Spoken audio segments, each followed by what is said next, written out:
system, but primarily you see a lot of arms being replaced and a lot of tarps being replaced. Other than that, I haven't witnessed, a lot of issues with that. Got it. And do end users typically, I guess, go back to the kind of original company that they bought the system from for replacement parts, or are there different avenues to get kind of components? Yeah, primarily with the tarping systems, unless it's just your standard nut and bolt. Outside of that, you have to go back to the tarping system manufacturer to get the parts.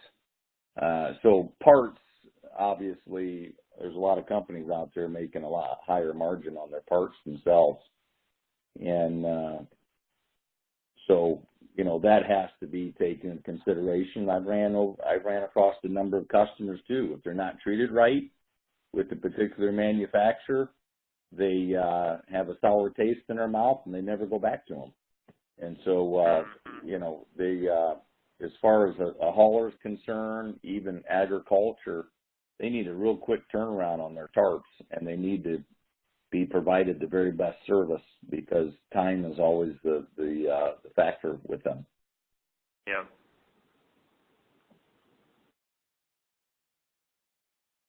It seems like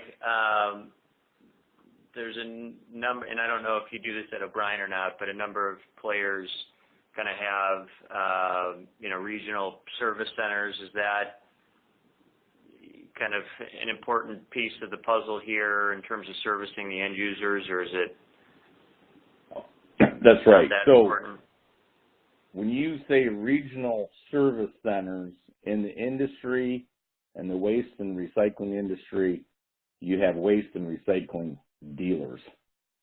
And so these are normally, family-owned dealerships that might cover half a state or 3 states. And so, some haulers, end users out there, they buy from their local dealer who they have a good relationship with. And whatever tarping system they're repping, that's the system they're buying. And so that has a huge impact on warranty work, installation,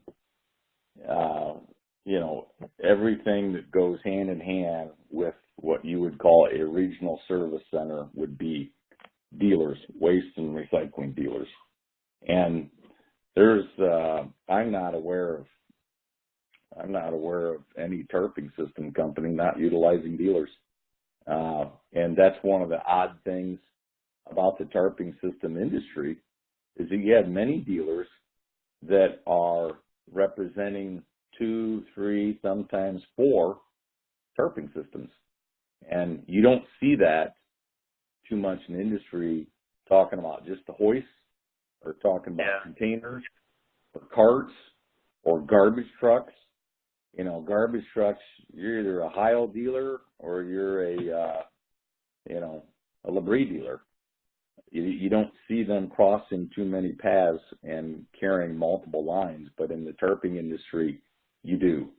And I think what happens there, Mike, is a lot of times dealers will take a phone call, they'll take an order, place the order for the hoist, and they'll say, okay, what tarping system do you want? They're not necessarily out selling the value-added benefits of that product. They want to make sure they can become a dealer so when the customer says, hey, I want a Pioneer tarping system, they can get it. Right. And I guess, do you think there's oftentimes that the end users have a brand preference if, I guess to your point earlier, if they have something that works, they'll stick with it, or are they relying on dealers to kind of point them in the direction of kind of best cost value, right. product? So if you're a first-time buyer for an automated tarping system, they're probably going to lean on their local dealer and say, what do you recommend and why, and go ahead and order it. If they've handled automated tarping systems in the past and bought